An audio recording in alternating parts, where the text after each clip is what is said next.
It was my junior year in high school, and I fell back a lot. I fell back in this hole of life.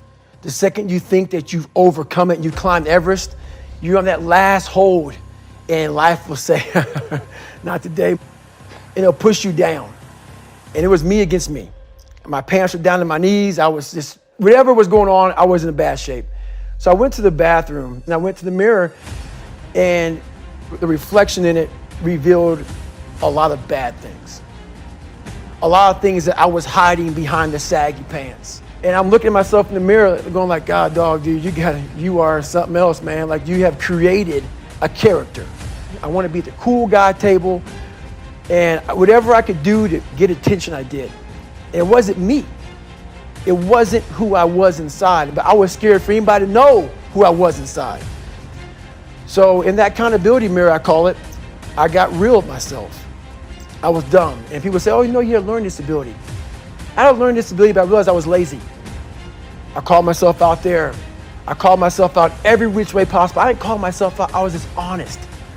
I was honest. Look at yourself, man. Look at yourself.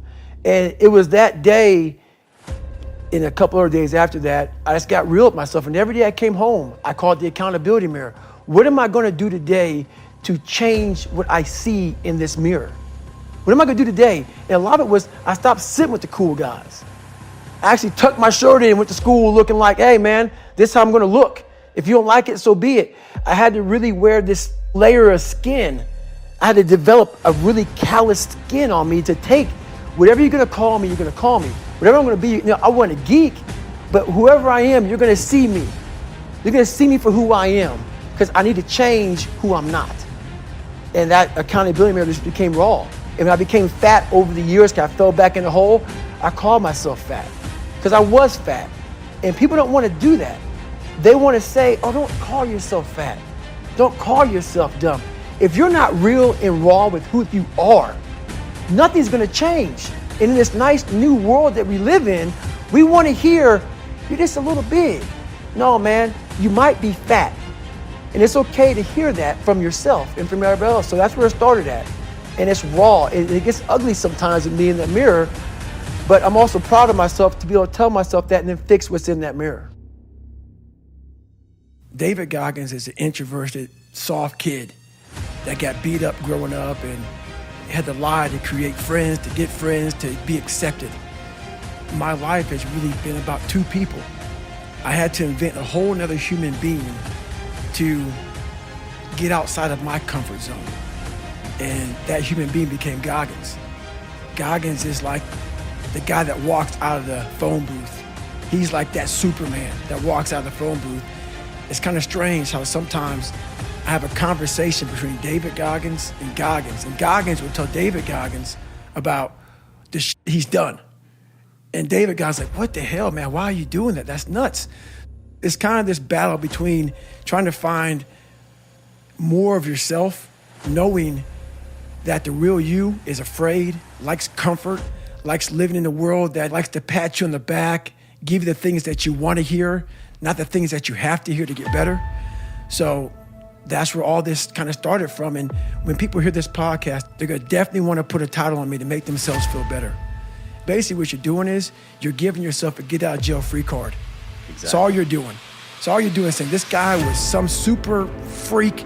He found some super thing in his brain that was locked up. He unleashed it and became this guy. It's fly. Because every day I wake up, I dread the day.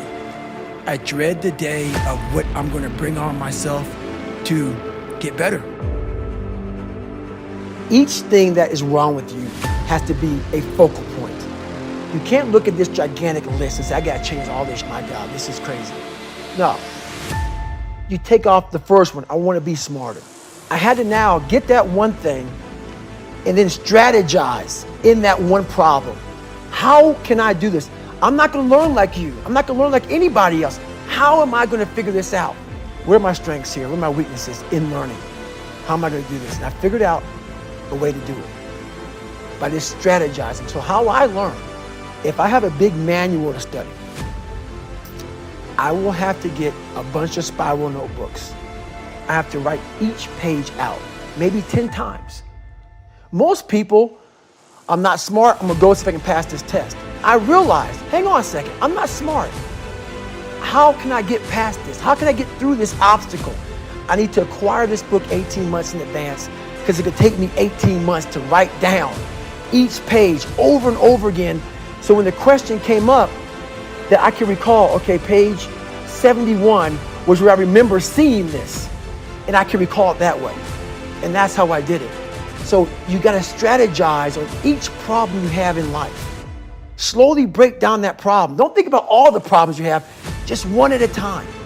And before you know it, you fix all these problems, but you cannot focus on all of them, just on the one thing at a time. The most important conversation you'll ever have is the one you have with yourself. You wake up with it, you walk around with it, eventually you'll act on it. And my self-talk was the most disgusting self-talk of all time. So the sewer of my mind, like I said, you have to go back in there and fix things. A lot of us are afraid, like right now, 20 years ago, you wouldn't find me on this show. I was too embarrassed to tell you I stuttered, I lied, all these different things, getting beat up, getting bullied, whatever happened. But that's where the true transformation starts to happen. When you can look at people, anybody, thousands of people, one person and say, hey, this is who I am. And this is where I have to fix myself. And this is where it really happened. You know, people call me dumb. My dad called me so many things, not even funny. Being beat just stripped me of all self-esteem. This is when I realized I was alone on this earth. I have God alone on this earth, and I have to fix everything.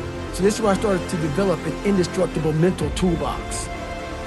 I looked in this one guy's eyes who was ringing the bell to quit, to put his helmet down out of Navy SEAL training, and I saw myself. And I saw what everybody said I was gonna be, which was nothing.